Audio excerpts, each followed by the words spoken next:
Nakauwi na ang magkapatid na sina Vicente at Hector. Payak lang ang pamumuhay ng kanilang mag-anak. 3 silang magkakapatid. Panganay si Vicente na edad 27 taong gulang. Sumunod si Elena na 21 taon at bunso si Hector na 18 taon. Patay na ang kanilang inang si Aling Rowena. Namamasada naman ng jeep ang kanilang ama na si Mang Lauro.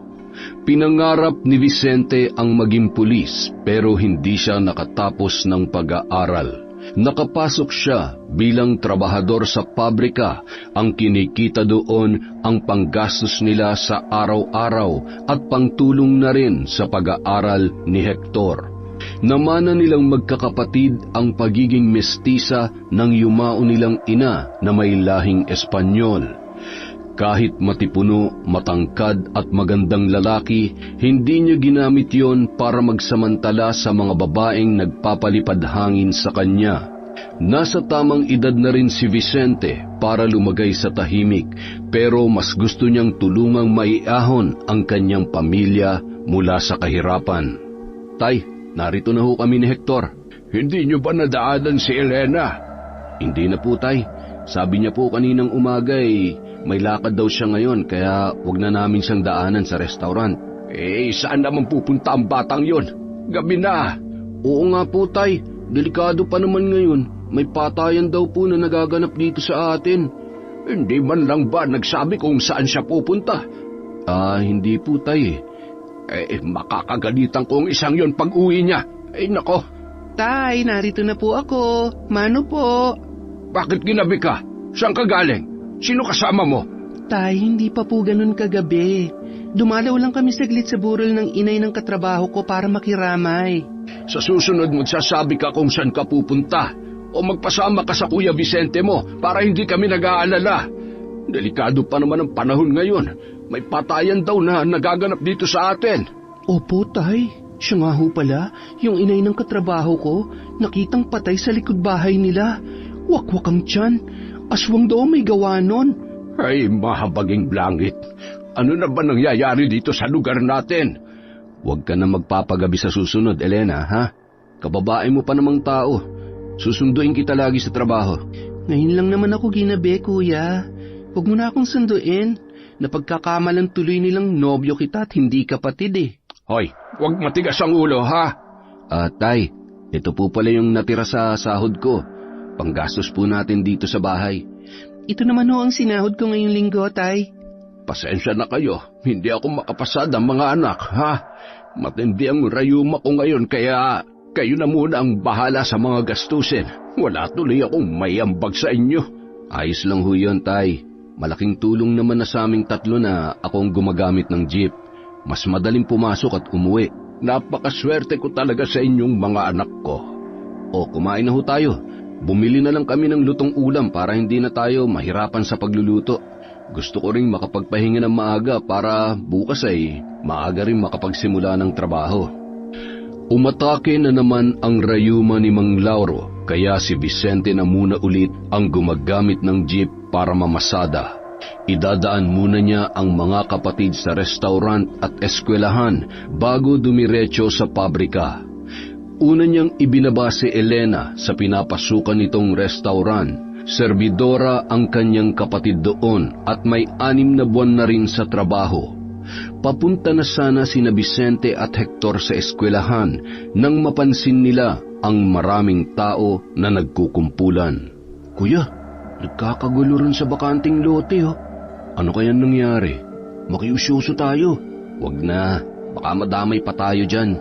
Sandali lang naman, kuya. Teka, makikiraan po. Ano po bang pinagkakaguluhan ninyo?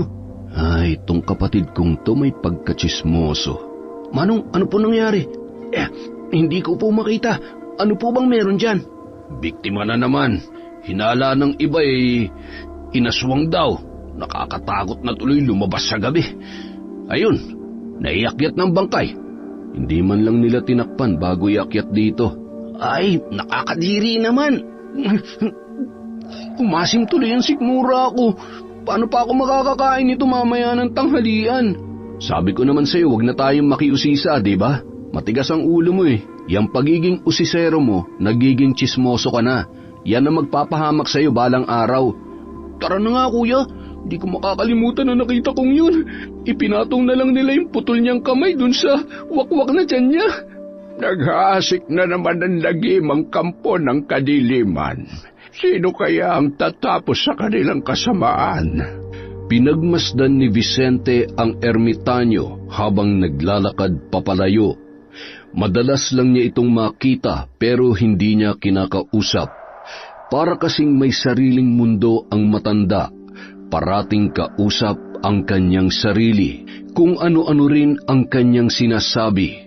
Samantala, hinatid na ni Vicente si Hector sa eskwelahan, saka siya dumiretso sa pabrika ng alak. Maaga siyang nakarating sa trabaho, kaya nagpahinga muna siya sa quarters ng mga empleyado. Vicente, tawag ka ni boss. Bakit daw? Walang sinabi pero baka tungkol sa posisyong naiwan ni Edgar. Hindi pa rin bumabalik yun eh. Ano ba nangyari sa kanya? Ngayon lang siya nag-awal sa trabaho ah. Teka, pupuntahan ko na lang muna sa opisina si boss. At nagdiretso na nga siya sa opisina ng kanilang amo na nasa dulo ng pabrika. Kumatok muna siya sa pinto saka pumasok sa loob. Mabuti naman at maaga kang pumasok. Pinatatawag niyo raw ho ako, Boss Randy. May problema po ba? Isang linggo nang hindi pumapasok si Edgar eh. Hindi pwedeng walang quality controller sa pabrika. Ikaw na munang pumalit sa kanya mula bukas. Sige po, boss. Pero ano kaya nangyari kay Edgar? Hindi niya gawain ang mawala ng matagal at walang pasabi. Yan din ang isa pang ipapagawa ko sa iyo. Narito ang address niya dito at ito naman ang sa mga magulang niya. Kung wala siya dito, baka umuwi sa kanila. Mag-half day ka, puntahan mo mamaya matapos ng tanghalian para kumustahin siya. Narito rin ang panggas mo. Wala lang akong oras na sadyain siya dahil may meeting ako sa mga kliyente natin ngayong linggo. May kalayuan pala ang bahay ng mga magulang niya. Sige po, boss. Pupuntahan ko po mamaya. Uunahin ko lang yung inuupahan niya dito. Pagkatapos mananghalian, dumiretso si Vicente sa bahay ni na Edgar para kumustahin ang kasamahan sa trabaho. Kabatian niya ang quality controller nila kaya nag-aalala rin siya sa hindi nito pagpaparamdam sa pabrika. Tahimik ang bahay nang makarating si Vicente roon. Mayroon lang yung isang palapag na gawa sa kahoy. Sapat ang laki para sa isang tao.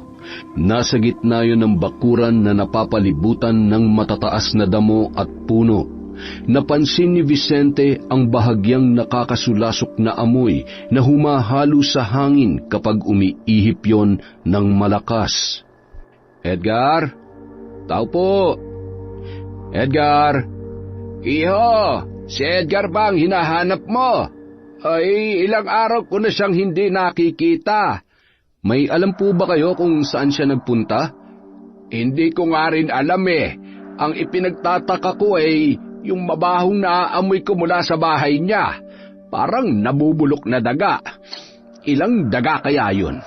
Ang sangsang ng amoy eh. Pwede niyo ho ba akong tulungan? Baka kung napano na si Edgar. Masama po ang kutob ko eh. Isang linggo na siyang hindi pumapasok at nagpaparamdam sa pabrika. Baka mapagbintangan naman tayong magnanakaw niyan. Silipin lang ho natin sa bintana kung ano ho yung mabaho sa bahay niya. Ay nako, sige na nga. Umaabot rin sa bahay ko yung amoy na yan eh.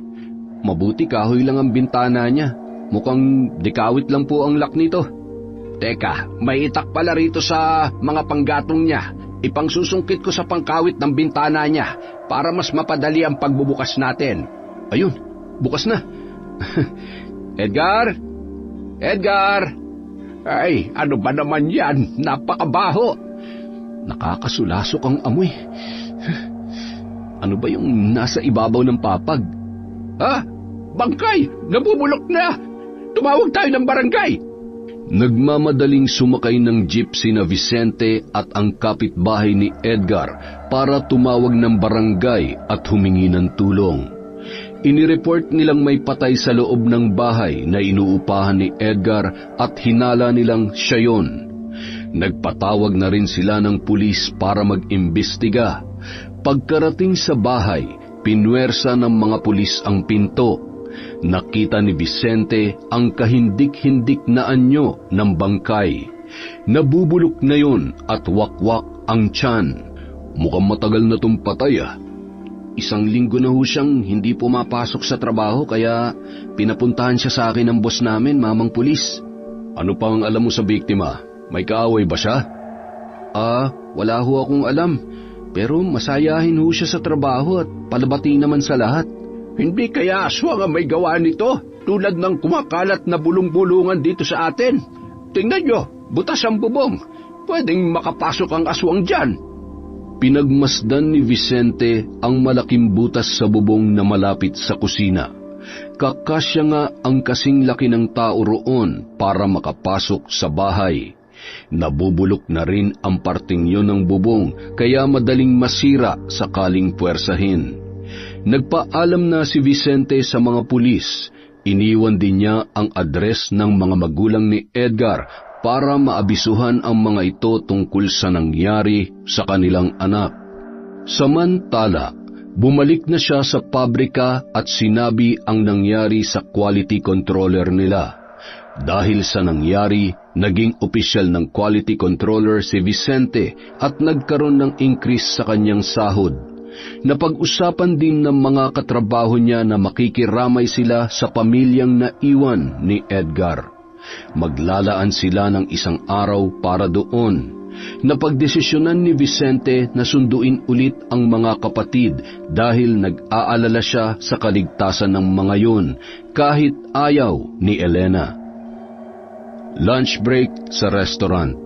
Tinawag si Elena ng kanyang katrabaho. May naghahanap daw sa kanya sa labas ng restaurant. Ramil? Hi, Elena. Gusto ko lang ibigay sa itong mga bulaklak. Salamat, pero sa susunod wag mo akong dadalawin ng ganitong oras, ha? Baka masisanti ako. Pasensya ka na. Napadaan kasi ako dyan sa sapatusan namin, kaya naisipan kong silipin ka.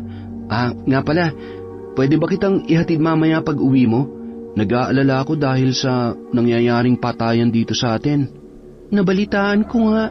Sige, pwede naman, para makilala ka na rin ng pamilya ko. Gusto ko na rin namang formal na magpakilala sa kanila bilang kasintahan mo. Ayokong isipin nilang hindi malinis ang intensyon ko sa'yo. Ikaw ang bahala. Pasok na ako sa loob, ha? Sige, mamaya, ha? Ang bango naman itong mga bulaklak. Ang lambing talaga ng nobyo ko. Elena, kung sino-sinong kinakausap mong lalaki, samantalang nandito naman ako. Sir, boyfriend ko po si Ramil. Hindi na po ako pwede magpaligaw sa iba. Magbo-boyfriend ka na rin lang, hindi pa sa tulad kung kayang ibigay ang lahat ng gusto mo. Tsaka yung bulaklak, kalat lang yan. Akin na. Sir Julius, huwag niyo pong sirain yan. Huwag po. Tandaan mo, kapag may ginusto ko, nakukuha ko. Naintindihan mo? Padabog na lumakad palayo si Julius. Anak siya ni Damian, ang may-ari ng restaurant na pinapasukan ni Elena. Natipuhan siya ng lalaki at nagpaparamdam ng pagkagusto sa kanya kahit 9 taon ang tanda sa kanya nito. Kadalasan nababastos na siya nito pero hindi siya makapagsumbong sa amo dahil alam niyang ang anak ang kakampihan nito. Spoiled ang anak na lalaki ng amo niya at parating pinapanigan kahit maraming ginagawang kalukuhan, kaya nananahimik na lang siya sa pambabastos ng lalaki. Pinulot ni Elena ang bulaklak na rosas saka isinilid sa kanyang bulsa. Inayos niya ang sarili at bumalik na sa pagtatrabaho. Kinahapunan, dumaan si Vicente kay Elena sa restaurant. Saktong nasa labas na ang kapatid at napansin niyang may kausap itong lalaki. Bumaba si Vicente sa jeep saka lumapit sa kanyang kapatid. Elena? Kuya, ba't narito ka? Sabi ko wag mo na akong sunduin eh. May patayan na naman na nangyari. Katrabaho ko yung naging biktima. Pinasok sa loob ng bahay niya. Ano? Nakakatakot naman yan, kuya. Sino siya? Kuya, si Ramil, kasintahan ko siya. Ramil, si Kuya Vicente. Magandang araw po, kuya. Huwag mo ako makuya-kuya, hindi kita kapatid.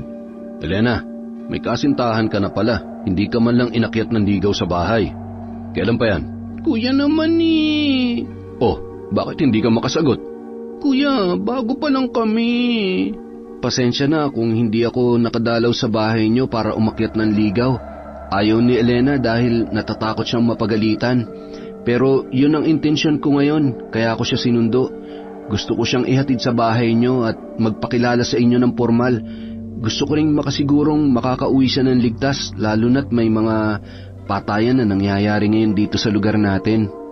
Sumabay na kayo sa akin. Dadaanan muna natin si Hector sa school, saka tayo didiretso sa bahay. Kay tatay kayo magpaliwanag. Opo, kuya. Dinaanan nila si Hector sa eskwelahan bago sila umuwi. Nang makarating sila sa bahay, agad na ipinakilala ni Elena si Ramil sa kanilang ama.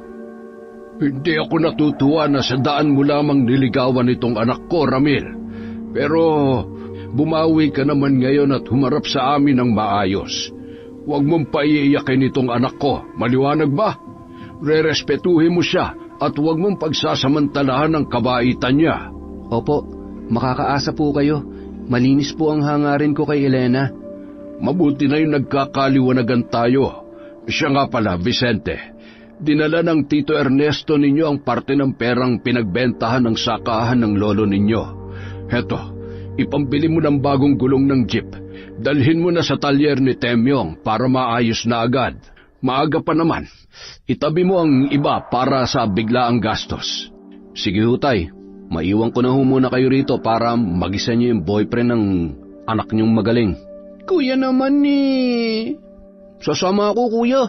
Baka pati ako mag-isa dito. Bawang ka naman, Hector eh. Parati ka nakasahog, di ba? Halika na nga. At dinala na nga ng magkapatid ang jeep sa talyer. Mabuti na lamang may nakareserbang gulong si Temyong sa kanyang tindahan. Pina-check up din nila ang makina ng sasakyan at ang preno para makasigurong maayos yon magagamit ng kanilang ama. Gabi na nang matapos ang pagpapalit ng gulong. Habang papauwi, may napansin si Vicente sa gilid ng daan. Tao ba yon? Parang kuya. Tara, lapitan natin. Teka, siya yung matandang pagala-gala na bulong ng kung ano-ano. Buhay pa kaya yan? Tatang! Tatang! Tulungan niyo ako. Uminom ho muna kayo ng tubig, Tatang. Mukhang nainitan na kayo masyado sa paglalakad ah. Maghapon ba naman kayong palakad-lakad? Heto rin po ang tinapay. Kumain po muna kayo. Ay, salamat, iho. Ang mabuti pa ay doon muna kayo sa amin para makapagpahinga kayo buong gabi. Delikado ho yung magpagala-gala sa daan, lalo na't may patayang nagaganap dito sa atin ngayon. Naghasik na naman ng lagim ang kampon ng kadiliman. Tara na ho muna. Sumabay na rin kayong kumain sa amin sa bahay. Bumili po kami ng lutong ulam. Inalalayan ng magkapatid ang matanda pasakay sa jeep para iuwi sa kanilang bahay. Pagkarating doon, nakauwi na si Ramil at tulog na si Elena. Ang ama naman nila ay nagpapahangin sa labas. Tay, pumasok na po kayo at mahamog. Oo nga po, tay. Saka baka dumaan ang aswang dito at kayong ulamin. Ay, hindi pagtsatsagaan ng aswang ang matandang katulad ko. Napano si Tatang? Nakita po naming nakahandusay sa daan eh. Inuwi muna namin para makakain at makapagpahinga. Paliliguan ko na rin ho para hindi na tuksohin ng mga tambay sa daan. Sige, ang mabuti pa ay papasukin nyo na siya, Vicente. Magpapahinga na rin ako. Kayo na ang bahala sa kanya, ha? Tara na ho, pumasok na ho muna kayo. Sabay-sabay na tayong kumain. Pagkatapos, maligo ho kayo ha. Bibigyan ko rin kayo ng damit ni tatay. Parang magkasukat naman po kayo kahit papano. Nagsalo-salo sa hapunan sina Vicente, Hector at ang ermitanyo. Maganang kumain ng matanda at halos mabulunan sa sunod-sunod na pagsubo. Pagkatapos kumain ng tatlo, si Hector ang nagboluntaryong maghugas ng pinagkainan habang pinaliliguan ni Vicente ang matanda sa likod bahay, kung nasaan ang kanilang batalan. Pagkatapos maligo, sa sala sila naupo habang kinukuskus ni Vicente ang mahabang puting buhok ng matanda. Siya nga po pala. Ano po ang pangalan ninyo? Nasaan po ang pamilya ninyo? Tawagin mo na lamang akong Tataynggo. Wala akong pamilya. Inubos sila ng kampo ng kadiliman nung ako ay bata pa. Pasensya na po kayo. Pinaalala ko pa ang hindi maganda nangyari sa inyo. Maayos naman po pala kayong kausap at hindi baliw tulad ng sinasabi nila. Naghahasik na naman ng lagim ang kampo ng kadiliman. Parati niyong sinasabi yan. Ano bang ibig niyong sabihin? Yung patayan, mga kampo ng kadiliman ang may kagagawan noon. Ano po bang klaseng nilalang sila? Mga aswang. Totoo po ba talaga ang mga aswang? Bakit wala naman po ako nakikita? Totoo sila, iho. Palagi lamang silang nagtatago sa dilim, nagmamasid habang naghahanap ng susunod na biktima. Oras na makita mo sila, tiyak na ang katapusan mo. Lalabanan ko ho sila. Hindi ako papayag na kainin ako ng mga aswang tulad ng ginagawa nila sa mga natatagpo ang bangkay ngayon. Napapanood ko sa TV na bawang ang panlaban sa kanila. Totoo po ba yun? Isa yan sa mga ayaw nila. Pero paano mo naman lalabanan ng isang aswang na napakalakas kumpara sa'yo? Tatakbo ako. Akala ko ba'y lalabanan mo? Pero hindi mo alam kung gaano sila katulin. Ang mabuti pa, maglalagay na lang po ako sa bahay. Mas ligtas kung hindi maglalabas sa gabi.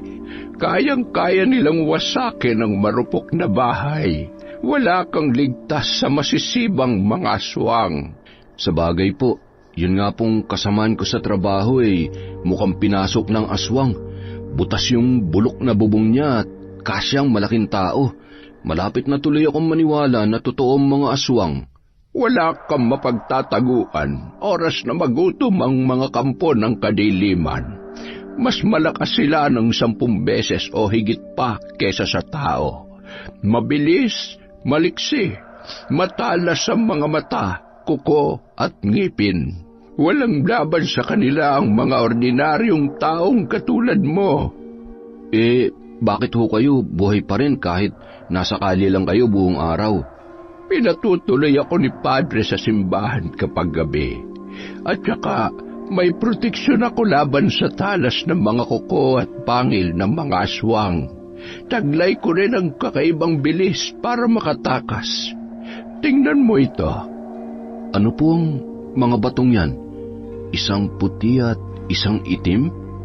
Ang puting bato na ito ay ang batong Omo. Isang agimat na magbibigay sa nagsusuot ng proteksyong kabal. Hindi ka tatablan ng mga sandata tulad ng patalim at baril. Hindi ka rin tatablan ng mga kuko at pangil ng aswang.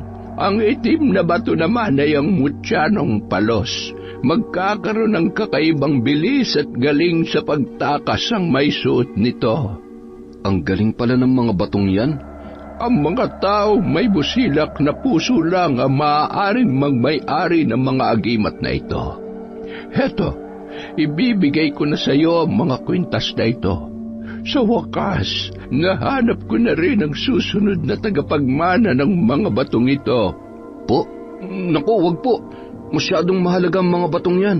Kailangan nyo rin yan bilang proteksyon ninyo. Matanda na ako, iho. Tapos na ang kabanata ng buhay ko bilang isang antingero. Kaya ako naglalakbay ay para humanap ng karapat-dapat na magmamay-ari ng mga agimat na ito. At natagpuan ko na siya sa katauhan mo. Matagal na kitang napipisil na maging tagapagmana ng mga agimat ko mula pa nung pinakain mo ko ng sinangag sa bawang.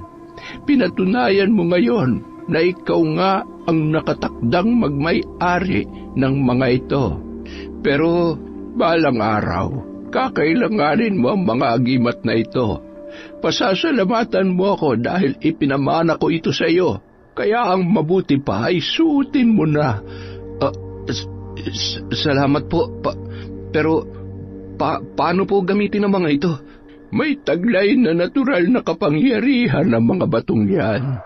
Pero kailangan mo silang pakainin ng orasyon para mapanatili ang lakas at magkaroon ng bisa. Tandaan mo, hindi pinagmamalaki ang pagkakaroon ng agimat.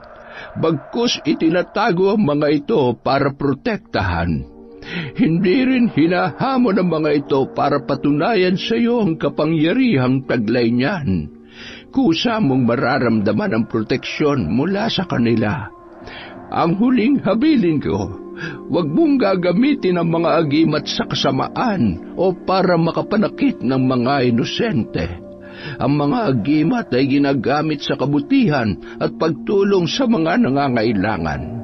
Maaari mo rin gamitin para magparusa ng mga masasamang nilalang. Tatandaan ko po yan, Tata Ingo. Ituturo ko sa iyo ang mga orasyon para sa dalawang agimat na ito.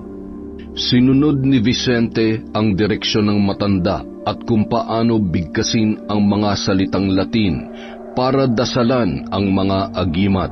Itinuro din sa kanya kung paano gamitin ang mga yon. Magdamag siyang ginabayan ng matanda para aralin ang mga kakayahan ng mga ito. Doon napatunayan ni Vicente na totoo nga ang mga sinasabi ng matanda. Binilin din ng ermitanyo ang mga pwedeng ipanglaban sa mga aswang tulad ng buntot pagi, asin, bawang, kalamansi, abo at marami pang iba. Nang sumunod na araw, nagpatuloy si Tata Ingo sa pagtuturo kay Vicente kung paano gamitin ang mga agimat at orasyon na nasa libreta.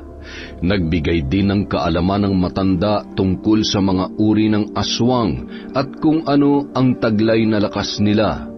Tinandaan ni Vicente ang lahat ng mahalagang impormasyong sinabi ng ermitanyo. Matapos ang ilang araw na pagtuturo ng matanda, ibinigay na rin ni Tata Ingo kay Vicente ang sako na lagi niyang dala. Ibinilin nito na sa susunod na araw niya na lamang buksan ang naturang sako. Nagsabi ito na tapos na ang pagtuturo niya ng mga kaalaman at gusto niya nang magpahinga. Kinabukasan, tanghali na nang magising si Vicente. Sabado ng araw na yon, kaya wala siyang pasok. Ang ipinagtataka niya ay wala na si Tata Ingo. Hindi rin ito nagpaalam sa itay niya na aalis na. Kinuha niya ang sako na iniwan ng matanda sa kanya. Binuksan niya yon, saka isa-isang inilabas ang mga laman. Mayroon yung latigo na gawa sa buntot pagi, libreto, isang bote ng langis ng Nazareno, abo at ilang bote ng agua bendita. May isang garapon din ng asin na naroroon. Nakita niya rin ang isang punyal na gawa sa kahoy. Naalala niyang binanggit ni Lolo Ingo na pangtarak sa puso ng aswang ang punyal na kahoy na ginagamit niya noong batang antingero pa siya. Kuya, may patay na naman na nakita. Doon naman sa pilapil. Nakakatakot. Nagkataon lang ba na ngayon ipinamana ni Tata Ingo ang agimat? Anong sabi mo, kuya? Wala. Nasaan si Ate Elena mo? May trabaho siya ngayon. Pinapasok ng anak ng amo niya. Sinundo kanina. Anak ng amo? Bakit yun pang sumundo sa kanya? Napakayabang nun. Walang pakialam yun sa mga tao niya. Oo nga, kuya eh. Ay, siya nga pala. Debo nung nililigawan ko Kailangan kong dumalo dun mamayang gabi. Teka, alam mo namang delikado ngayon, kaya hindi ka pwedeng magpagala-gala sa gabi. Magpapasama nga sana ako sa'yo, kuya eh. Pwede naman daw magdala ng chaperon. Ay nako, chaperonin mo yung mukha mo. Sige na nga, sasamahan na kita. At sinamahan nga ni Vicente si Hector sa debut ng kanyang nililigawan. Nagdala siya ng bag, sinilid niya doon ang latigo, asin at agua bendita. Dinala niya ang jeep para may service sila at hindi mahirapan sa pag-uwi. Dumating sila sa handaan na ginaganap sa bakuran ng bahay ng may kaarawan. Salamat sa pagpunta, Hector. Wala yun, Grace. Si Kuya Vicente pala, isinama ko para may kasama ako pa uwi. Ayos lang, maupo na kayo. Sikasuhin ko lang yung ibang bisita. Parang hindi magandang pakiramdam ko, Hector. May sakit ka ba, Kuya? Wala naman. Basta, ibang kutob ko eh. Natanaw ni Vicente ang isang lalaking pamilyar sa kanya. Malaki ang tiyan nito at medyo may kaitiman. Nakita niya na yun noon sa restaurant kung saan nagtatrabaho si Elena. Iginala niya ang paningin sa kabuuan ng lugar. Napansin ni Vicente na mas tumalas ang pakiramdam niya mula nang basahin ang mga orasyon sa libreto na iniwan ni Tata Ingo. Kinabisa niya ang ilan doon. Pabulong niyang inusal ang mga orasyon para sa mga suot na agimat. Hindi niya maaaring kaligtaan ang pagdarasal ng orasyon para sa mga yun. Nasa kalagitnaan ng kasiyahan nang makaramdam ng pagkainip si Vicente. Hector, dito ka lang at wag lalayo sa maraming tao, ha? Naintindihan mo? Saan ka pupunta, Kuya? Asikasuhin ko lang yung jeep. Sige, Kuya.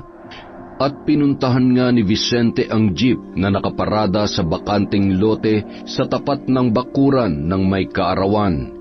Inaayos niya ang tapalodo ng jeep dahil mukhang nagbabadya ang ulan nang makarinig siya ng kaluskos mula sa di kalayuan. Iba ang pakiramdam niya kaya naging alerto siya sa paligid. Nakarinig din siya ng pag-angil mula sa mabangis na hayop sa dulo ng bakanteng lote na mapuno at matataas ang mga damong ligaw. Maingat niyang binuksan ang bag saka inilabas ang latigo. Ibinulsa niya ang isang botelya ng agua bendita at 2 beses na dumukot ng asin at isinuksok yon sa kanyang bulsa. Kinuha rin niya ang punyal na kahoy at itinali ang kaluban nito sa kanyang baywang. Mahigpit niya yung hinawakan sa kamuling nakiramdam sa paligid. Lumakad siya patungo sa masukal na bahagi sa dulo ng bakanteng lote. Tiyak niyang may nakamasid sa kanya mula sa kung saan at nakaramdam ng kilabot sa bandang batok. Narinig niya ang tunog ng mga tuyong damo sa lupa. Mabilis yun kaya tiyak niyang hindi pang karaniwang tao ang may likha noon. Tumakbo siya ng matulin. Ramdam na ramdam niya ang pagsunod ng kung anong nilalang na yon. Ginamit niya ang kapangyarihan ng mutya ng palos para masabayan ang bilis ng humahabol sa kanya. Nang makabuelo, bigla siyang tumigil at humarap sa gawi kung saan siya nanggaling. Doon lumabas ang isang malaking aswang na may matatalas na pangil at kuko. Kahit madilim, kitang-kita niya ang anyo ng kaharap dahil sa liwanag ng bilog na buwan.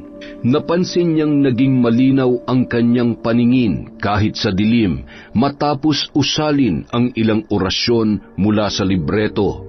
Namumula ang mga mata ng aswang at puno ng balahibo ang katawan. Wala itong pakpak. Yun ang sinabi ni Tata Ingo sa kanya na aswang na lakaw. Sila ang mga uri ng aswang na walang pakpak at hindi kayang lumipad. Iwinasiwas ni Vicente ang latigo sa hangin. Lumikha yun ng kakaibang tunog na nagpaatras sa aswang. Napangisi si Vicente dahil alam niyang natakot ang aswang sa kanyang hawak. Mabilis siyang sumugod para harapin yun. Huli na dito ang umatras at makatakbo dahil ginamit ni Vicente ang kakaibang bilis at liksi mula sa mutya ng palos. Ilang hataw ng latigo ang tumama sa iba't ibang parte ng katawan ng naturang halimaw. Panay ungol at pag-angil ang tanging lumalabas sa bibig ng aswang. Nagsimula yung magwala at desperado ng kumilos para mapuruhan si Vicente. Pero hindi siya tinablan ng mga kuko ng aswang dahil sa kakayahan ng batong omo na nagsisilbing proteksyon niya. Tiningnan pa ni Vicente ang mga brasong tinamaan ng kuko ng aswang pero wala ni isang galos doon. kaya siya ay napangisi. Katapusan na ng kasamaan mo, aswang. Tatapusin ko na ngayon ang paghasik mo ng lagim. Tikman mo ang agua bendita at asin.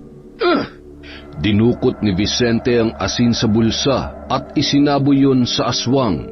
Mabilis din niyang kinuha ang botelya ng agua bendita sa kawinisikan ng aswang. Nagpaikot-ikot siya rito habang salitan ang pagwisik ng agua bendita at hataw ng latigo. Duguan na ang iba't ibang parte ng katawan ng aswang. Umuusok din yon na parang sinisilaban. Hinugot ni Vicente ang punyal na nasa tagiliran, saka inundayan ng saksak ang dibdib ng naturang aswang. Ilang sandali lamang ay bumagsak na yon, naghingalo hanggang sa unti-unting nalagutan ng hininga. Napabuga ng hangin ang binata dahil sa pagkahapo. Akala niya tapos na ang pakikipaglaban niya, pero nakarinig ulit siya ng kaluskos mula sa di kalayuan. Susugurin niya na sana yon, pero biglang lumabas ang napakalaking halimaw na may pakpak at lumipad papalayo. Hindi na nagawa pang habulin ni Vicente ang naturang aswang. Hindi ko akalaing hindi lang isang aswang na gumagala sa lugar namin. Namukha niya kaya ako? Kailangan ko nang mag-ingat. Paalis na sana siya nang mapansin niya ang singsing na suot ng aswang. Gawa yun sa ginto at mayroong kulay berdeng bato. Kinuha niya yon para maging palatandaan ng katauhan ng aswang na kanyang napatay. Tiyak niya na may mga kamag-anak ang halimaw na kanyang nakalaban.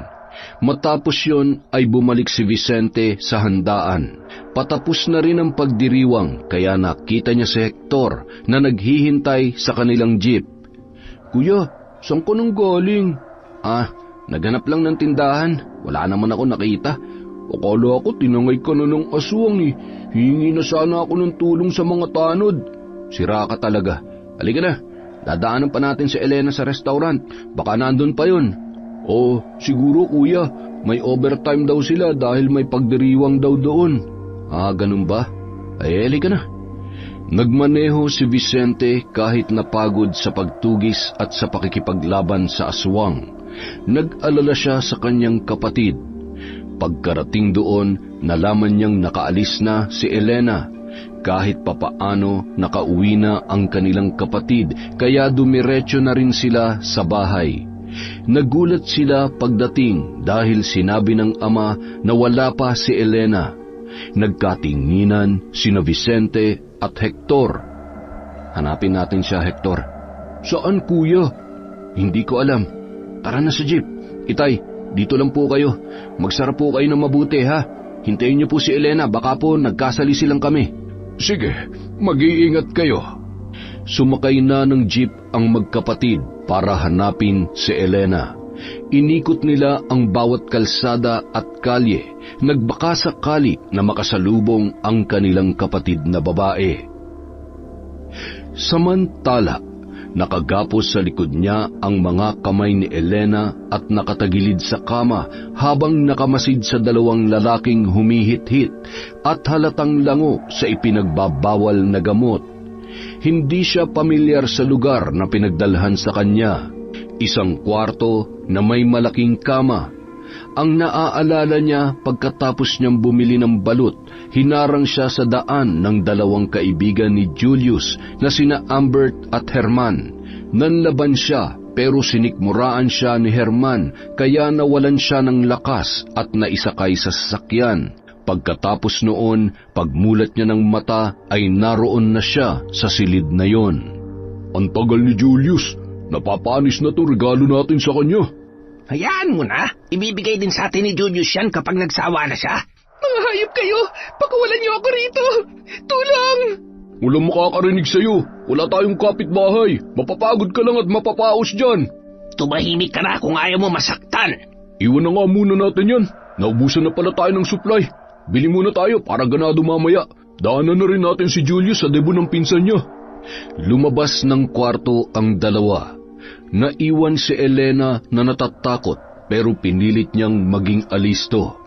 Naisip niyang mabuti na lang at tanga ang dalawang yun. Noon pa niya napapansin na mahina sa common sense ang dalawang tropa ni Julius, kaya sunod-sunuran sa spoiled na anak na may-ari ng restaurant. Hindi iginapos ang mga paa niya, kaya may pagkakataon siyang makatakas. Bumangon siya, saka tinungo ang pinto. Pinilit abutin ang doorknob kahit nakagapos at nakatalikod. Namumula na ang kanyang mga braso dahil sa higpit ng pagkakagapos at pagpupumilit niyang maabot ang seradura ng pintuan. Tumingkayad siya para mas maabot yon, pagkatapos namilipit sa pagpihit para mabuksan. Habol niya ang hininga nang makalabas sa naturang kwarto. Nakiramdam siya sa paligid kung naroon ang dalawang adik na barkada ni Julius. Narinig niya ang ugong ng sasakyan papalayo, kaya tiyak niyang nakaalis na ang dalawa. Nagmamadali siyang lumabas ng bahay, saka nilingon ang buong paligid. Mapuno ang lugar at dinig niya ang alon ng dagat. Wala siyang ideya kung nasaan siya at saan siya pupunta. Hindi na siya nag-isip pa, ang mahalaga sa kanya ay makatakas at makalayo sa lugar na yon. Alam niyang malagim ang kanyang sasapitin sa oras na bumalik ang dalawa at kasama si Julius. Lakad-takbo ang ginawa niya papalayo sa naturang bahay. Nagdalawang isip din siya kung hahanapin pa ba ang isang paa ng sapatos, pero hindi niya na alam kung saan yun natanggal at nalaglag, kaya hinayaan na lamang niya. Hindi tiyak kung saan papunta ang kanyang tinatahak, pero ipinagpatuloy niya ang pagtakbo. Hindi niya ininda ang pagtama ng matitinik na damong ligaw sa kanyang mga paa at binti. Madilim at tanging bilog na buwan lang ang nagsisilbing liwanag, kaya hindi napansin ni Elena ang nakausling ugat. Natisod siya roon at sumubsob sa lupa. Pero kahit nananakit ang tuhod dahil sa sugat na likha ng pagkakatisod at pananakit ng sugat sa noo dahil tumama yun sa nakausling bato, pinilit niya pa rin makabangon at nagpatuloy sa pagtakbo. Hindi niya namalayan na pabulusok ang daan na tinatahak niya at nahulog siya mula roon. Nagpagulong-gulong pababa si Elena hanggang sa mawalan siya ng malay. Samantala, "Kuya, madaling araw na, hindi pa rin natin mahanap si ate." "Pumunta na tayo sa pulisya para makatulong sila sa paghahanap kay Elena." "Baka may alam din yung boyfriend ni ate. Saan ba nakatira yun?" "Narinig ko sa kwento ni Itay, may-ari ng sapatusan yon malapit sa restaurant. Puntahan natin pagbukas ng pwesto niya, pero ngayon sa pulis muna tayo." Nang makarating sa pulisya ang magkapatid, inireport nila ang nangyari kay Elena. Sinabi ng kapulisan na hintayin ang 24 oras bago ideklarang missing person si Elena. Umuwi sila ng bahay at nabigo. Hindi sila nakatulog dahil sa pag-aalala. Maging si Mang Lauro ay gising pa rin kahit mag-uumaga na. Nang sumilip na ang haring araw, pinuntahan nina Vicente at Hector ang sapatusan nina Ramil. "Ramil, magandang umaga. Alam mo ba kung nasan ang kapatid ko?" "Si Elena? Hindi kami nagkita kahapon, maraming customer dito eh. Bawal din siyang bisitahin sa restaurant. Nawawala kasi siya eh. Hindi siya nakauwi kagabi." "Ano? Anong sabi ng mga kasamahan niya?" "Ang sabi nila kagabi, umuwi na raw siya at nagkasalisi kami. Wala naman siya sa bahay pagdating namin doon." "Saan kaya siya nagpunta? Sinabi niyo na ba sa mga pulis?" "Idedeklara daw siyang missing person kapag lumipas na ang 24 oras. "Tutulong ako sa paghahanap. Teka, ang daming tao sa restaurant ah. Ano kaya nangyayari dyan?" "Aba, oo nga no. Puntahan natin kuya, baka may kinalaman kay ate." "Oh, halika na." Nakiusyoso sina Vicente sa nangyayari sa restaurant. May mga pulis doon at ayon sa ilang nakikiusyoso, nawawala ang may-aring si Damian at wala silang balita kung nasaan ito. Naisip ni Vicente na baka nadali ng aswang ang negosyante. Ang ipinagtataka niya, hinahanap na ng mga pulis ang lalaki kahit wala pang isang araw itong nawawala. May poster agad na nakahanda para ikabit sa mga pader, samantalang kailangan pang maghintay ng 24 oras para hanapin ang kanyang kapatid. Naisip niyang iba talaga ang nagagawa ng pera. May pabuya rin ang sinumang makakapagturo kung nasaan ang may-ari ng restaurant na yon. Pinagmasdan niya ang larawan ng lalaking nakapangalumbaba. Napansin niya ang singsing na suot noon at pareho sa singsing ng aswang na kanyang nakuha. Pasikreto niyang dinukot sa bulsa saka tiningnan ng mabuti. Pareho nga. Aswang ang lahi nitong si Damian. Nagkataon lang bang nawawala rin si ate, kuya? Hindi natin alam, pero tiyak kung may hindi magandang nangyari kay Elena. Kailangan natin maghanap ulit. Tutulong ako. Hindi rin ako titigil hanggat hindi nakikita si Elena. Nagtulong-tulong sila sa paghahanap sa naturang dalaga. Inabot na sila ng gabi pero hindi nila makita si Elena. Nagbalik sila sa pulisya para i-report ang pagkawala nito. Pagkatapos noon ay nagpatuloy sila sa paghahanap. Mas mapapadali kung maghihiwalay tayo sa pag-iikot. May sasakyan ka? Meron. Uuwi ako. Gagamitin ko yung owner namin. Sige, magkita tayo sa amin pagputok ng liwanag. Tara na, Hector. Kuya, magtanong-tanong kaya tayo sa mga lugar na posibleng dinaanan ni ate pauwi. Baka sakaling may nakakita sa kanya. Sige, isa-isahin natin ang mga bahay malapit sa restaurant. May larawan ako rito ni Elena. Kinatok nila ang mga bahay na malapit sa restaurant at ipinakita ang larawan ng kanilang kapatid.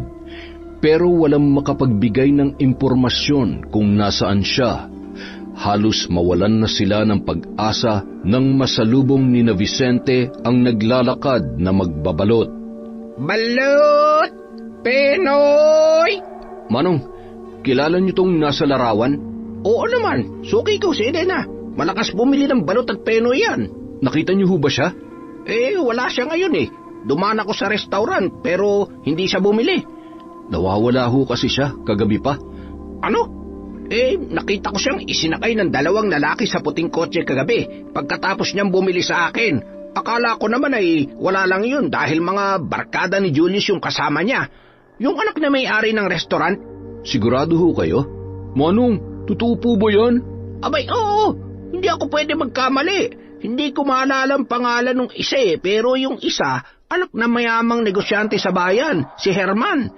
Sa kanya rin yung sasakyan na ginamit. Alam niyo po ba kung saan tumatambay ang dalawang yon? Bukod dyan sa may restaurant nila Julius, madalas rin sila sa resort na pagmamay-ari ni na Herman sa susunod na barangay. Ipagtanong mo lang, alam ng mga taga roon. Madalas ko silang mapagbentahan ng balot doon Malaking tulong po sa amin yung sinabi ninyo, Manong. Maraming salamat po. Pwede niyo ba akong gawan ng pabor? Baka ho pwede niyong i-report sa pulisya ang sinabi niyo sa akin para mahanap ang kapatid ko. Hindi ho kami mayaman pero may kaunti akong ipon para maipabuya sa inyo. Hindi na kailangan. Suki ko yun Malaking bagay na makatulong ako dahil may anak din akong babae. Dadaan ako sa pulisya mamaya. Huwag kayong mag-alala. Salamat po, Manong. Pagpalain po kayo. Aalis na ho kami ng kapatid ko para hanapin na may gawa nito. Sana'y mahanap niyo siya. Napakabait na bata pa naman nun si Malena. Manong, Elena po. Oo nga pala. Elena. Kuya, mahanap na natin si ate. Sana nga. Kailangan nating umisip ng paraan. Puntahan natin ang resort na sinasabi ni Manong. Agad na sumakay ang magkapatid sa jeep para puntahan ang resort na pagmamay-ari ng pamilya ni Herman. Samantala, gamit ang matalas na pandinig ng isang aswang, narinig ni Ramil mula sa himpapawid ang naging usapan ni na Vicente at ng magbabalot, kaya agad niyang pinuntahan ang resort na pagmamay-ari ni Herman. Nag-ingat siya para hindi mapansin ng kapatid ng kasintahan. Naramdaman niya na isang antingero si Vicente, kaya alam niyang matalas ang pakiramdam nito. Alam niya kung saan ang resort na yon dahil minsan na nag-outing ang mga tauhan niya sa sapatusan at inupahan niya yon ng isang araw. Ibinuka niya ng husto ang mga pakpak saka bumuelo ng mabilis sa paglipad. Hindi niya palalagpasin ang ginawang pagdukot sa kanyang kasintahan. Pagdating sa lugar, agad siyang bumaba sa likod na bahagi ng resort at nagbalik sa anyo ng isang tao. Pinagmasdan ang hubad na pang-itaas at warak-warak na pantalon. Ang isa sa pinakaayaw niya ay ang pagkasira ng damit sa tuwing nagbabago siya ng anyo. Lumalaki ng husto ang kanyang katawan kapag siya ay nagiging aswang. Napansin niya ang mga nakasampay na t-shirt at pantalon, kaya agad niyang kinuha ang mga yon saka nagbihis.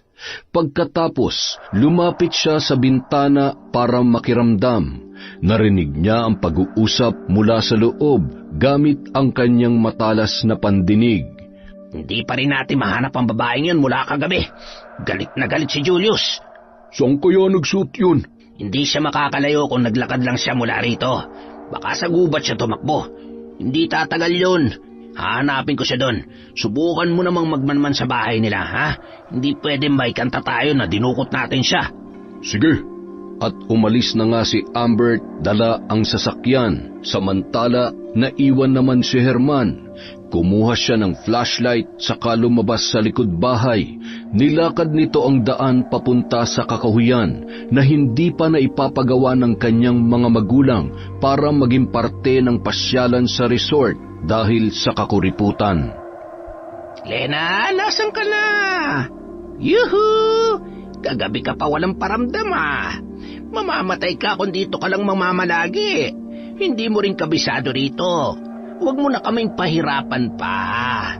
Kay Julius ka rin naman babagsak eh. Matitikman ka rin namin kapag ayaw niya na sa'yo, Elena. Akong harapin mo. Tingnan natin kung hanggang saan ang tibay mo. Ha? Sino ka? Ikaw yung umaali-aligid kay Elena. Ako nga, humanda ka. Hindi ka sasantoy ng baril ko. Yan na bang ipinagmamalaki mo? Ha? Bakit ang bilis mo makailag? Mahina ka pala eh. Subukan natin ang tapang mo. Biglang nagpalit anyo si Ramil. Naglakihan ang mga dibdib nito, braso at hita, kaya napunit ang kapapalit lamang na damit. Napuno ng balahibo ang katawan at ang kanyang muka. Naging matalas ang mga ngipin at namula ang kanyang mga mata. Lumabas ang malalaking pakpak na tulad ng sa paniki. Lumikha siya ng nakakapangilabot na angil, kaya napaatras si Herman nang dahil sa takot. Aswang! Hindi na nagawa pang makatakbo ng lalaki dahil sinunggaban siya agad ni Ramil. Itinarak ni Ramil ang mahabang mga kuko sa dibdib nito, saka dinukot ang kanyang puso. Piniga niya yon hanggang sa madurog. Wala siyang planong kumain ng laman ng taong ubod sama ang budhi. Hindi rin siya kumakain ng laman ng tao bilang pangako sa yumao niyang ina na isa ring tao at umibig sa ama niyang isang aswang. Kahit ano pang mangyari ay hindi niya susuwayin yon. Mga laman loob at dugo lang ng hayop ang kanyang kinakain. Pinaggutay-gutay niya ang katawan ni Herman bilang ganti sa pagdukot nito sa kanyang kasintahan. Tumayo siya at iginala ang paningin sa buong paligid. Ginamit ang matalas na pang-amoy para mahanap ang kanyang kasintahan. Nalanghap niya ang humahalimuyak na amoy ni Elena mula sa di kalayuan. Agad siyang lumipad para maging mas mabilis ang kanyang paghahanap. Nakita niya agad ang nakahandusay na si Elena sa ibaba ng burol. Nagmamadali siyang bumulusok paibaba. Elena? Elena? Tulong! Narito na ako, Elena. Ligtas ka na. Binuhat niya ang kasintahan saka dinala sa likod ng malaking bahay. Kumuha siya roon ng nakasampay na kumot saka ibinalot kay Elena. Sinalat niya ang noo nito. Kagabi pa nawawala si Elena kaya alam niyang delikado ang kalagayan ng kanyang kasintahan. Inilipad niya yon para humanap ng tulong. Saglit pa ay natanaw niya ang paparating na jeep ni na Vicente, kaya naman nabuhayan ng loob si Ramil. Samantala, mahigit 1 oras din bago nahanap ni na Vicente ang nasabing resort. Huminto siya di kalayuan sa lugar na yon. Lakarin na lang natin hanggang doon. Magmanman tayo. Hindi ba illegal tong ginagawa natin, kuya? Baka makulong tayo. Illegal din ang pagdukot nila kay Elena. Malakas ang kutob ko na naririto siya. Pero paano natin siya hanapin dito? Parang villa sa laki. Ilang silid kaya meron dito, kuya? Hindi ko rin alam, pero handa akong baliktarin ang buong resort na ito. Mahanap lang natin si Elena. Ako rin, kuya. Saka makikibugbog ako sa mga dumukot sa kanya. Kala nila. Tara, bumaba na tayo. Teka, kuya. Ano yung lumilipad na yun? Aswang na layog. Anong ginagawa ng aswang na yan dito? Aswang na ano, kuya? Layog. Sila yung mga uri ng aswang na may pakpak at may kakayahang lumipad. Buuri ng katawan nila. Yun ang kaibahan nila sa manananggal. Bakit ang dami mong alam sa mga ganyan, kuya? Kailan ka pa nahilig sa mga aswang? Huwag ka na magtanong. Mahirap magpaliwanag. Teka, ano yan nilalabas mo sa bag, kuya? Latigo? Kutsilyong kahoy? Oh, bakit may dala kang isang garapon ng asin? Tsaka bakit may kwintas kang bawang? Panlaban to sa mga aswang. Suotin mo tong bawang. Dalhin mo rin ang garapon. Kakailanganin mo yan. Kakalabanin natin yung lumilipad na yun gamit ang mga to? Hindi malabong makaharap natin ang isang yon. Tara na. Maingat na naglakad sina Vicente at Hector papalapit sa malaking bahay. Nakiramdam sila at naghanap sa kabahayan pero walang tao maging sa mga kwarto. Maya-maya nakarinig sila ng pagwangwang ng pulis. Sumilip sila sa labas ng bahay. Kuya, bakit may pulis? Yung magbabalot yon, ayun siya. Napakabuti niya talaga. Hindi na tayo mahihirapang hanapin si Elena. Pero baka mahuli nila tayo rito at kasuhan ng trespassing. Lumabas na tayo. Doon tayo sa likod dumaan. Nakita ko yung kanina. Kuya, masukal sa likod. Papasok tayo sa gubat. Wala na tayong magagawa. Teka, sapatos to na Elena. Ito yung niregalo ko ng Pasko sa kanya. Narito nga siya. Doon sa gubat, kuya. Tara, hanapin natin siya. Lakad takbo ang magkapatid para hanapin si Elena sa loob ng kagubatan. Tinatawag nila ang pangalan nito ng malakas pero wala silang naririnig na sagot. Maya-maya nakarinig sila ng malalakas na pagaspas ng pakpak. Tumingala silang dalawa at nakita nila ang malaking aswang na may pakpak na kamuka ng sapaniki. May buhat itong babae na parang walang malay. Pababa ito mula sa ere. Kuya, aswang! Si ate yung buhat niya. Bitiwan mo ang kapatid namin. May asin at bawang ako dito. Hindi kita urungan. Ibaba mo ang ate ko. Humanda ka sa akin. Sumugod si Vicente sa aswang pero agad itong lumipad pa itaas habang buhat pa rin si Elena. Mabilis na lumapag sa di kalayuan ang aswang saka ibinaba sa lupa ang dalaga. Hindi na nag-aksaya ng oras si Vicente. Gamit ang mutya ng palos, matulin siyang nakalapit sa aswang saka hinataw ng latigo. Agad na nakailag ang aswang na mabilis ding kumilos. Napansin ni Vicente na bahagyang ngumisi ang aswang saka lumipad papalayo. Bumalik ka rito, aswang, kung talagang matapang ka. Sigurado ka? Oo naman, kuya. Lalabanan ko siya. Teka, si Elena. Elena! Kumusta si ate? Puro sugat siya sa katawan, pero mukhang hindi ito gawa ng aswang. Dalhin natin siya sa malapit na ospital. Malayo-layo rin ang nilakad ng magkapatid pabalik sa jeep. Naghanap pa sila ng ibang daan para hindi nila masalubong ang mga pulis na nasa resort nila Herman. Mahigit 1 oras din ang inabot bago sila nakabalik sa pinagparadahan ng kanilang jeep. Halos paliparin ni Vicente ang sasakyan para makarating agad sa pinakamalapit na ospital. Sinalubong sila ng staff, dinala si Elena sa emergency room. Nagpabalik-balik sa paglalakad si Vicente. Kuya, Nahihilo na ako sa'yo. Sa tingin mo, bakit hindi kinain ng aswang na yun ng ate mo? Dahil maganda si ate? Anak ng teteng, magseryoso ka naman. Kahit minsan lang. Pwede?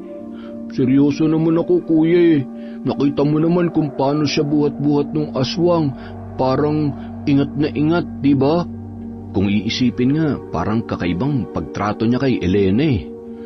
Sinong kamag-anak nung pasyenteng si Elena? Kami po, Dok. Kumusta po ang kapatid namin? May mga sugat siya sa iba't ibang parte ng katawan. May diferensya yung mga buto niya sa paa at braso.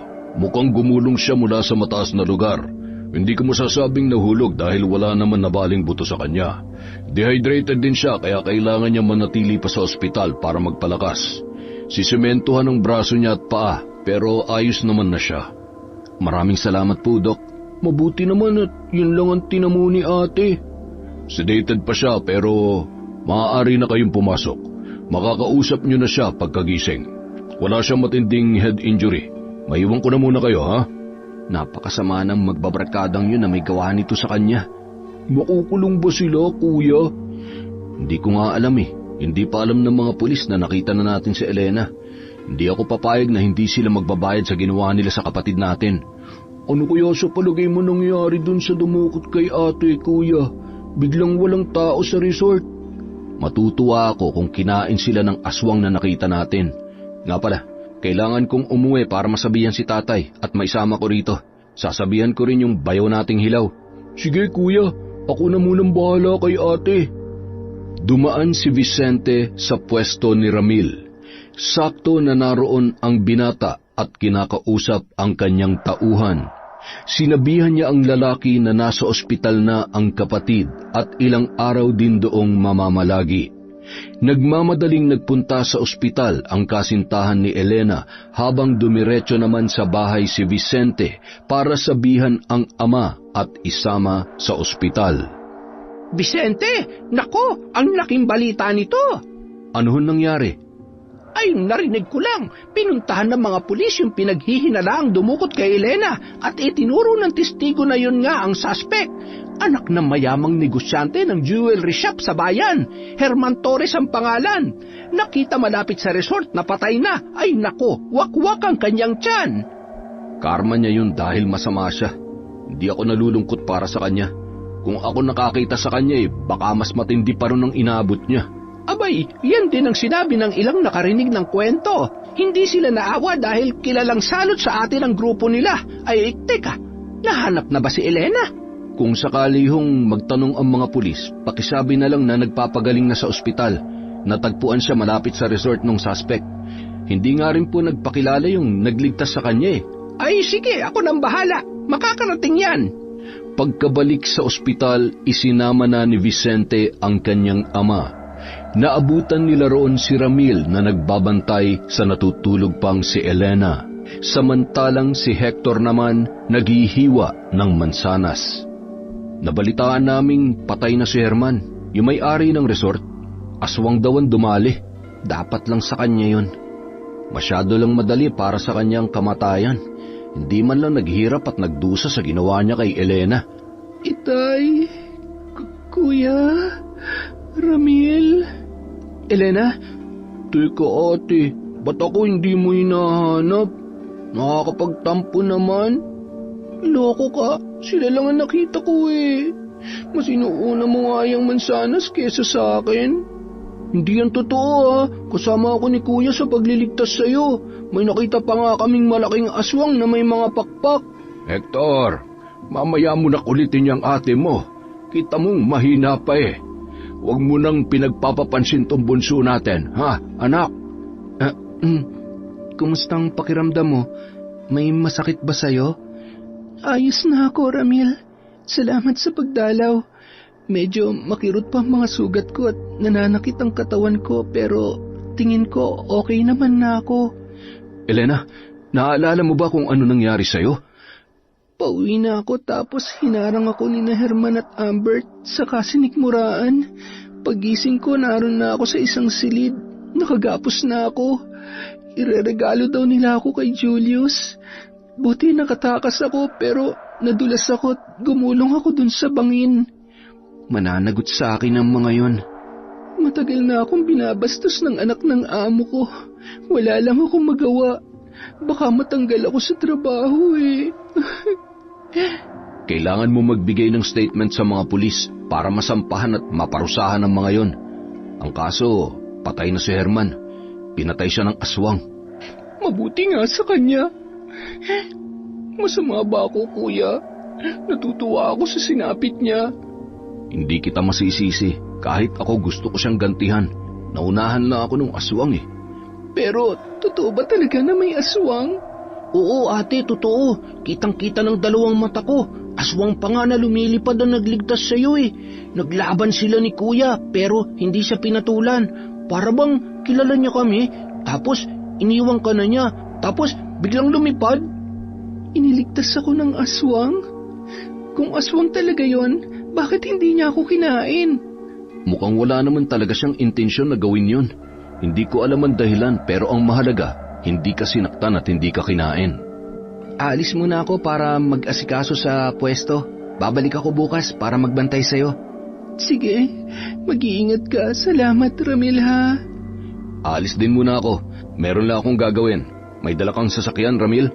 Kung wala, sumabay ka na sa akin. Nag-commute lang ako. Pero sige, pasabay na ako. Salamat ha. Susama ako, kuya. Ay nako, nakisahog ka na naman. Basta, sasama ako. Anino mo talaga yung si Bunso kahit nung mga bata pa kayo. Sige na, pagbigyan mo na. Ang lakas mo talaga kay tatay. O siya, sumama ka na nga. Ayos! At umalis na nga sa ospital ang tatlo. Idinaan muna nila si Ramil sa pwesto bago sila umuwi. Inasikaso ni Vicente ang ilang gamit pang tugis sa aswang. Ano yan kuya? Mga hunting tayo ng aswang? Nakikita mo to? Parang kamukha yun ng singsing na suot ng may-ari ng restaurant na pinapasukan ni ate ah.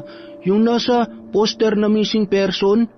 Sa kanya nga to, suot ng nakalaban at napatay kong aswang. Hindi nga, aswang yun. Teka, kailan ka nakapaglaban sa aswang kuya? Nung debo nung nililigawan mo. Naguguluhan ako kuya. Paano ka nagkaroon ng tapang na labanan ng mga aswang? Mahabang paliwanag.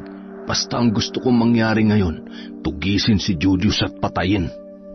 Hindi natin siya ipapakulong. Hindi siya direktang sangkot sa pagdukot kay Elena, kaya hindi natin siya maidadamay sa kaso. Tatapusin ko rin siya dahil isa siyang aswang at pumapatay ng inosente. Isang antingero lang na tulad ko ang pwedeng tumapo sa isang katulad niya. Antingero? Anting-anting? May agimat ka, kuya?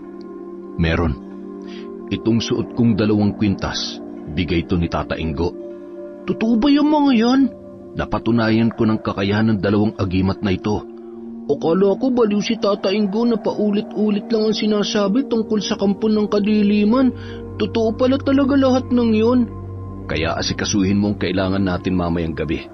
Dadasalan ko lang ang mga ito. Maghanap ka naman ng latigong gawa sa buntot pagi. Isa lang ang latigo natin eh. Dagdagan mo na rin ang asin at bawang. Sige kuya, akong bahala. Latigong buntot pagi? Saan meron nun? Lumabas si Hector para sundin ang mga utos ni Vicente.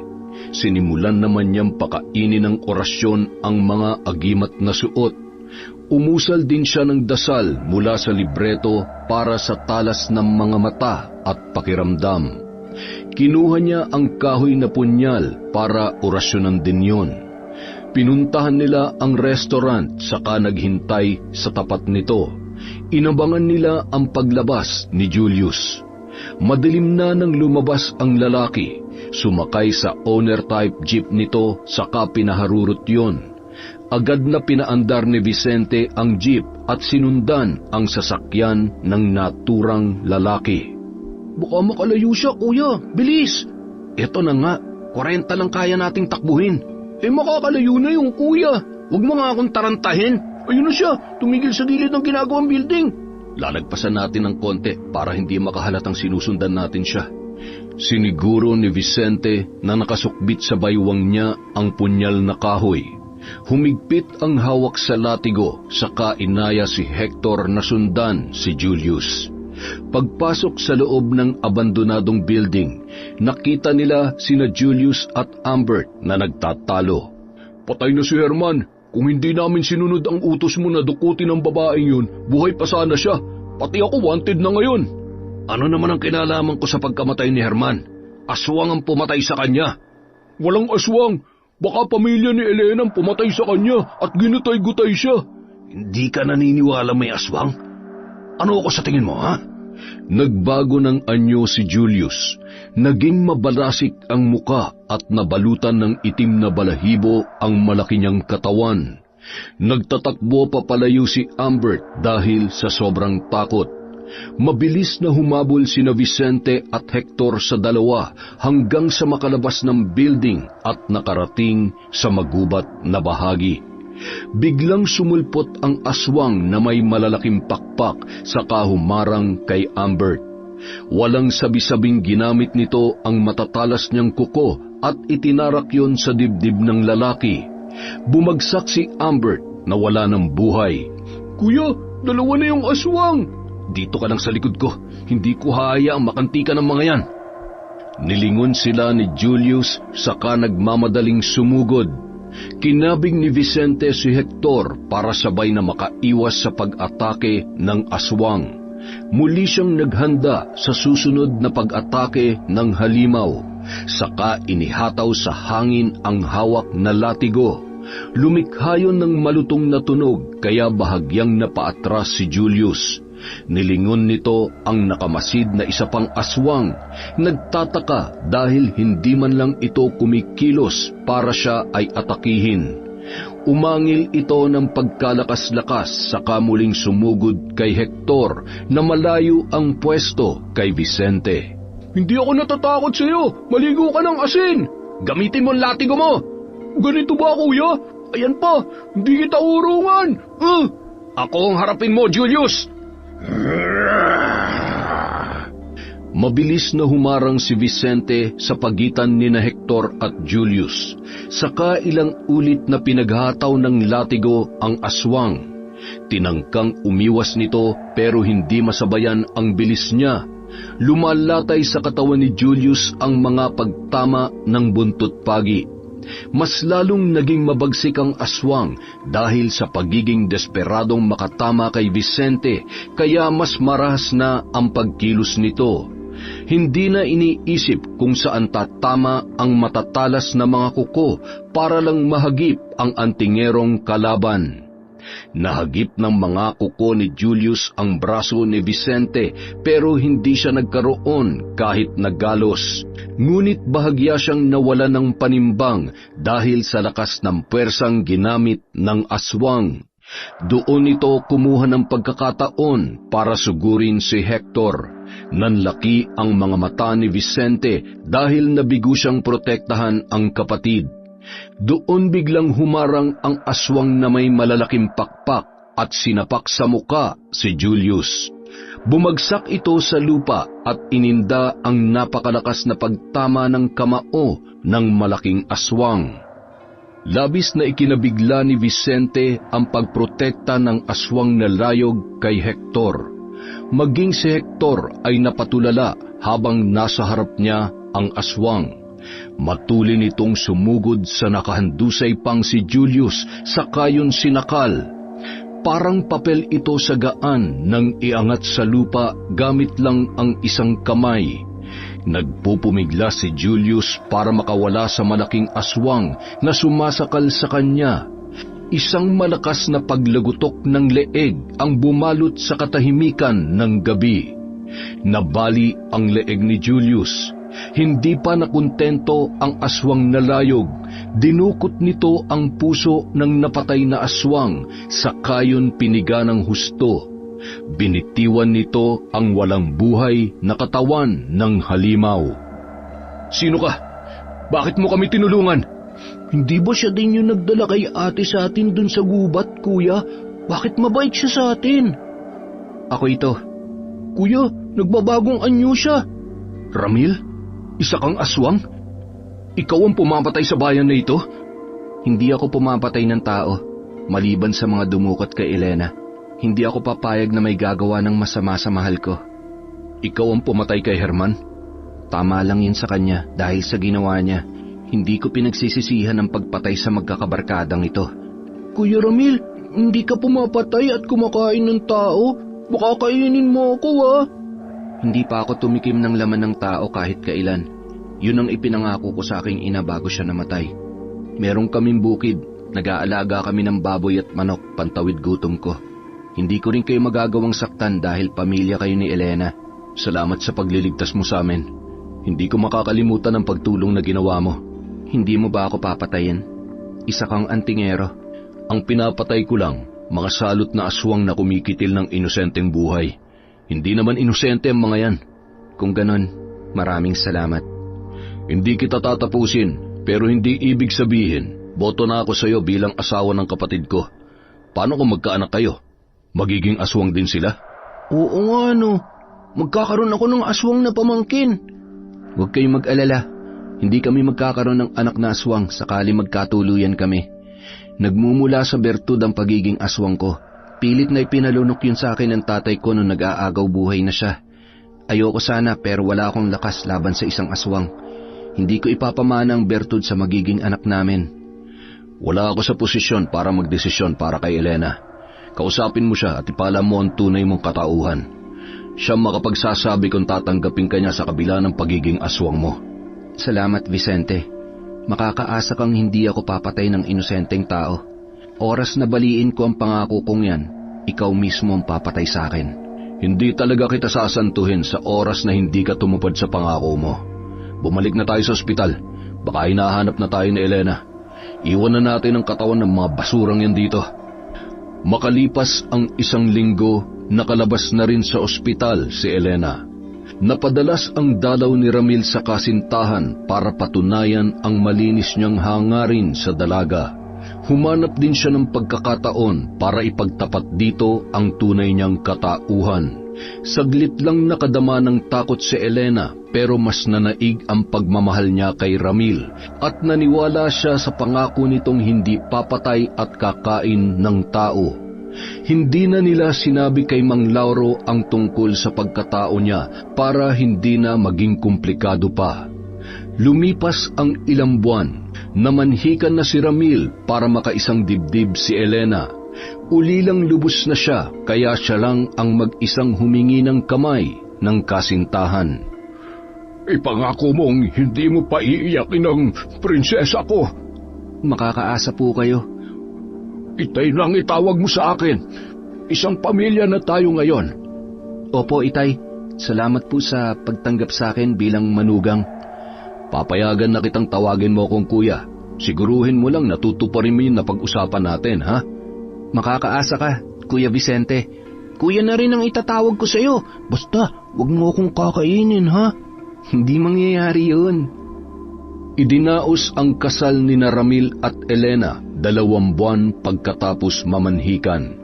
Imbitado ang mga katrabaho ni Vicente at ang ilang malalapit na kaibigan. Tahimik na rin at wala nang napapabalitang patayan sa kanilang lugar.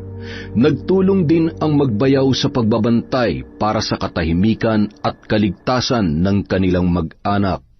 Hindi naging hadlang ang pagiging aswang ni Ramil para tuparin ang pangako nitong magpapakatao kahit pa isa siyang aswang.